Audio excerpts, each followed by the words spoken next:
Ndewonu ndị Igbo ibe m nọ na nchịkọta mba United Kingdom. Ọkwa nwanne unu nwaanyị bụ Chioma Yvonne Mbanefo ka unu na-anụ unu ya. Abịakwana m ọzọ ka anyị kpatọpụ nkata gbasara itinye aka na agụmọnụ nke afọ 2021 a na-akpọ Census 2021. Ka m si gwaba unu na mbụ, a ga-eme agụmọnụ a n'ụbọchị 21 n'ọnwa Maachị, 21st March. Ọ dị ụzọ abụọ enwere ike iji tinye aha na sensus a. Ị nwere ike idenye aha na mpempe akwụkwọ a ga-ezibatara gị na be gị. Nwekwa ike si ka idenye aha na webụsaịtị ndị sensus obodo a. Mana ihe m ga-akọwara gị ugbu a bụ ka ị ga-esi tinye aha na nke sensus n'ịntanetị. Ị chọrọ iji ịntanetị tibanye aha gị na agụmọnụ a, ị ga-aga na www.census.gov.uk.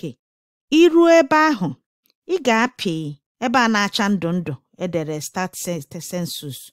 Mana tupu ị malite, ị ga-eji akara ikikere mbata nke a na-akpọ Access Code. Ọ ga-adị na mpempe akwụkwọ leta atụbatara gị.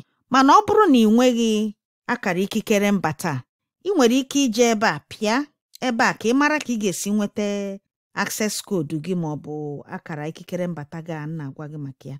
Ijide ha anya ya ka m gosizie gị ka ị ga-esi debanye ihe dị mkpa ị kwesịrị ide n'ime agụmọnụ a.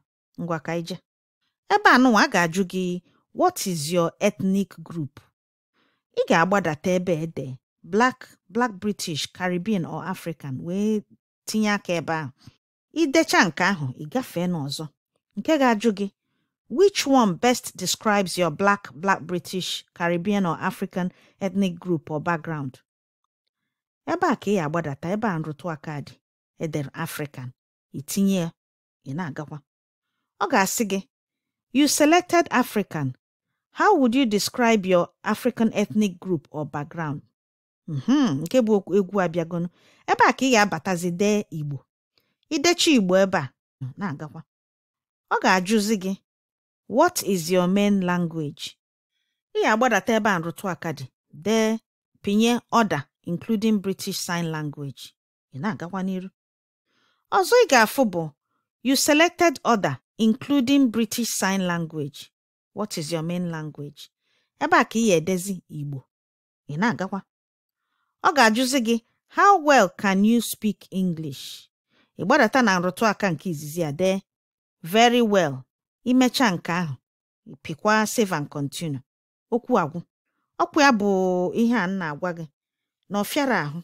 Ndị nke m, unu ekwekwana ka ihe nke ahịa anaghị anyị. A sị na ebe onye bi ka ọ na-awachi.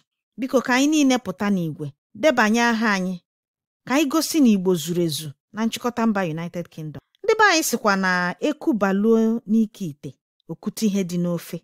Anyị gosi na anyị juru eju n'obodo a, anyị ga-eketa uru niile ruru anyị. Gidigidi bụ ugwu eze. Biko gbakwa mbọ ka ịfụ na ndị agbata obi gị niile bụ ndị Igbo debakwanyere aha ha na agụmọnụ a, maka na anyị na-ekwukwa na onye aga na nwanne ya. Biko zisara anyị ozi a ka Igbo niile pụta denye aha ha. Igbo ga-adị, Igbo ga-ebi. Ya gaziere unu ndị ọma.